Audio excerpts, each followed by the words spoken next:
Mr. President, Mr. High Commissioner, Excellencies, we have traveled many miles to be here today to reaffirm our commitment to human rights at this very challenging juncture of human history. This morning, and even now in this very room, there was a strong resonance about the human rights challenges the world is currently facing. Excellencies, Nepalese people's desire for democracy and human rights was realized in 1990 through the change in regime and establishment of a multi-party democratic system in the country.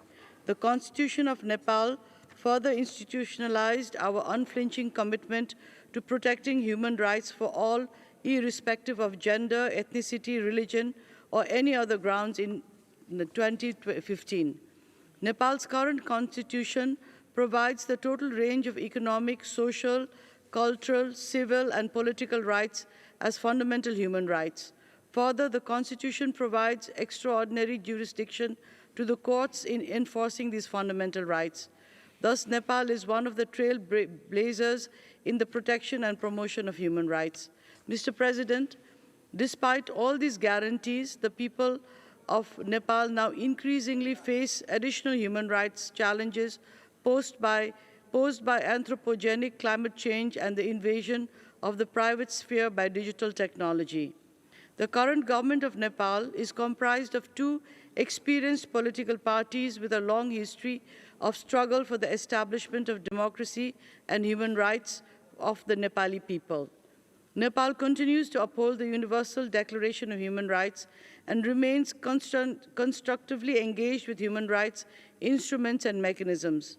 Nepal is also committed to ensuring the independence of the National Human Rights Commission, which enjoys a A-category accreditation since its establishment.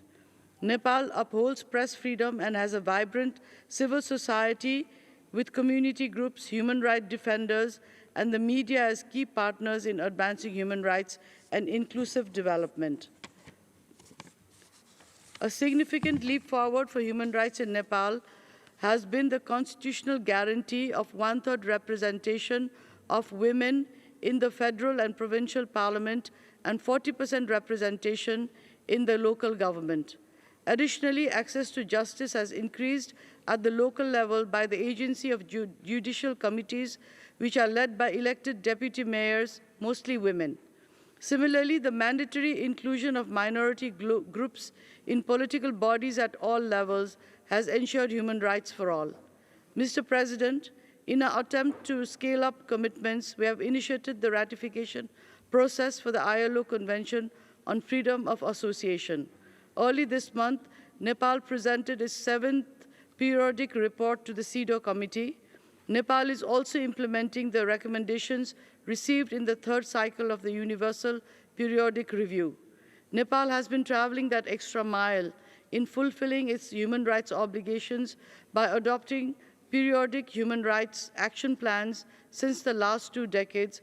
Currently, we are preparing our 6th Human Rights Action Plan. Excellencies, Nepal's reputation in the global arena is also defined by its nationally led peace process, which brought an end to the decade-long conflict, which was between 1996 and 2006. And the end of this conflict and the peace process also taught Nepalese leaders and people the value of human rights and peace. The government of Nepal is committed to concluding the last-mile works of transitional justice. Nepal passed laws to this end in August 2024 with a victim-centric approach in line with international standards. Lastly, Mr. President, Nepal's experience in upholding human rights, democracy, and peace building can serve as a good reference points to countries in similar situations.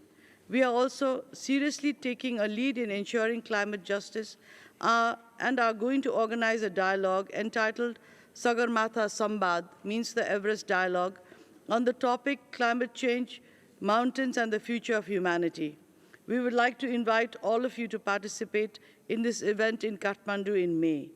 At the very end, Excellencies, I would like to announce our candidacy for the membership of this esteemed Council for the term 2027 to 29, and would like to humbly request all eminent members to kindly support our candidacy. Thank you and namaste.